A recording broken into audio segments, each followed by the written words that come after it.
સમાચાર મહેસાણાથી મળી રહ્યા છે કે મહેસાણામાં પાક બગડવાના કેસમાં સહાય મેળવવા તલાટીનો દાખલો હવે જરૂરી છે। ગુજરાત રાજ્ય તલાટી મંડળે પ્રક્રિયાને ગેરવ્યાજબી ગણાવી ત્યારે ગુજરાત રાજ્ય તલાટી મંડળના પ્રમુખ પંકજ મોદીનું નિવેદન પણ આવ્યું છે સામે। સરકારે અગાઉ સર્વે કરેલો છે।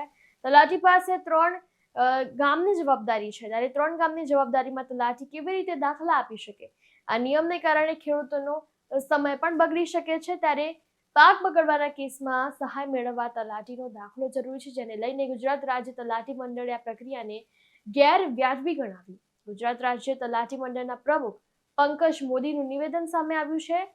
3 ગામની જવાબદારીમાં તલાટી કેવી રીતે દાખલા આપી શકે? સાથે તલાટી પાસે 3 ગામની જવાબદારી છે ત્યારે આ નિયમને કારણે ખેડૂતોનો સમય પણ બગડી શકે છે।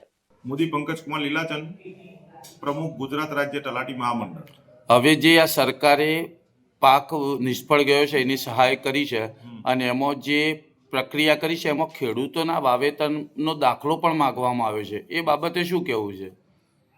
એ બાબતે મારું ગુજરાત સરકારે જે 10,000 કરોડનું કૃષિ પેકેજ જે રાહત આપી છે એ ખરેખર ખૂબ આવકારદાયક છે અને સરકારને અમે અભિનંદન પાઠવીએ છીએ। પરંતુ જે ખેડૂતોને પાકના જે દાખલા માંગવામાં આવે છે તેની અંદર અમારું સ્પષ્ટ સરકારશ્રીને એક પત્ર વ્યવહાર પણ અમે 11/11/2025ના રોજ માન્ય સીએમ સાહેબ અને કૃષિ વિભાગના મંત્રીશ્રી, પંચાયત વિભાગના મંત્રીશ્રી તમામને લેટર દ્વારા જાણ કરવામાં આવી છે। આ અગાઉ કૃષિ વિભાગ દ્વારા એગ્રીસ્ટેકની કામગીરી કરવા સારું ટીમો બનાવવામાં આવી હતી। એ ટીમો દ્વારા જે ગામે પાક ઊભો હતો એના ફોટા લઈ અને એનું સર્વે કરવામાં આવ્યું। એ સર્વે થયા પછી તલાટી કમ મંત્રી દ્વારા એની એ ફોટા સાથેની જે પાકનો ફોટા સાથેનું પાક એના ઉપર ક્લિક કરી અને એપ્રુવલ આપવામાં આવ્યું હતું। ત્યારબાદ ગ્રામ સેવક દ્વારા પણ એપ્રુવલ આપવામાં આવ્યું છે અને એના પછી ખેતીવાડી અધિકારી દ્વારા પણ એપ્રુવલ આપવામાં આવેલું છે।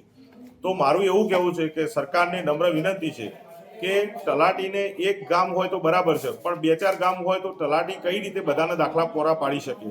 તો મારી એક વિનંતી છે કે ખરેખર સરકારે જો ખેડૂતોને સહાય જો પૂરી પાડવી હોય તો સીધો એક રસ્તો છે કે જિલ્લાના ખેતીવાડી અધિકારી, તાલુકાના ખેતીવાડી અધિકારીના એપ્રુવલમાં આખી એક્સેલ શીટ છે જ કે કયા ગામમાં કયો પાક હતો અને શું હતું। તો જો આ વસ્તુ કરવામાં આવે તો તાત્કાલિક ધોરણે ફોર્મ ભરાઈ જાય અને તાત્કાલિક ખેડૂતના ખાતામાં બેંકની ડિટેલ્સ લઈ અને એમને તાત્કાલિક આ નાણાં મળે એવી અમારી એક વિનંતી છે। તરુણ પ્રજાપતિ સાથે ચક્રવાત મહેસાણા।